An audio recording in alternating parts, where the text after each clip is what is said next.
There's a newcomer in the Chicago food scene that caught my attention because of their unique origin story. Here's how Vlad and Ellery Rikhlyuk revived a family dream once crushed by Soviet communism. We had been keeping our eyes open, but not jumping on anything. Chicago firefighter Vlad Rikhlyuk and his wife Ellery were looking for an opportunity to teach their kids entrepreneurship and make some extra money. Just waiting for something that is good for our family, good for both of us. It's not typical for a firefighter to have one job, being the fire department. Nothing jumped out at them until a family dinner just before the holidays. My dad started opening up about the Soviet Union. The Rikhlyuk family's time in the Soviet Union was not an easy one to talk about, but time can heal. My grandfather spent 14 years in like the labor camps and the gulags. My dad doesn't, he doesn't talk about it in this like warm light. He just started opening up in the last few years about, I think as he's gotten older. Which is why that dinner near the end of 2004 was the first time Vlad ever heard this story, the final straw that prompted his family to leave Ukraine. In the Soviet Union, my dad lived on, essentially it was like $1,800 a year. Somehow his buddy had the idea of like cotton candy, but you couldn't get a cotton candy machine in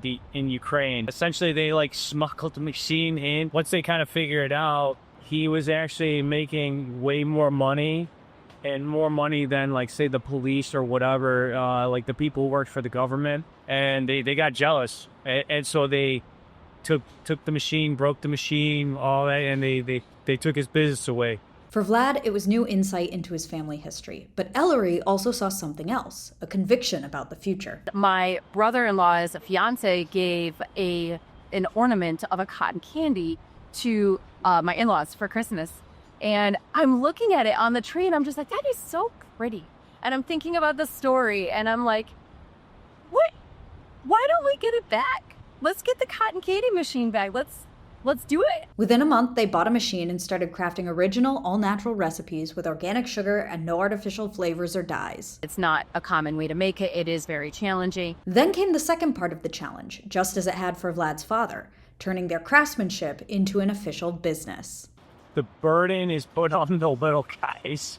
There's like no manual. So you either have to like call other businesses that have done it, or you have to kind of just figure it out. There's no one holding your hand through it. And not like there has to be, but it should be so cut and dry. And like steps 1, 2, and 3, if you're going to have rules, they need to be cut and dry so that people can actually do business. It's similar because it's like my dad was explaining, like you'd have to pay this guy off. So that way he wouldn't be bothering you all the time. It's not as intrusive because you don't have people knocking on your door and trying to kick in your door, but you still have, in order to do business, you have to go ahead and pay ahead of time. Even so, the Rikhlyuks say they'll never lose sight of the new opportunities they have because of the family's decision more than 30 years ago. It's like, I mean, this country literally, and it has changed generationally for like my family. We love Chicago and we're staying here and we're rooted here,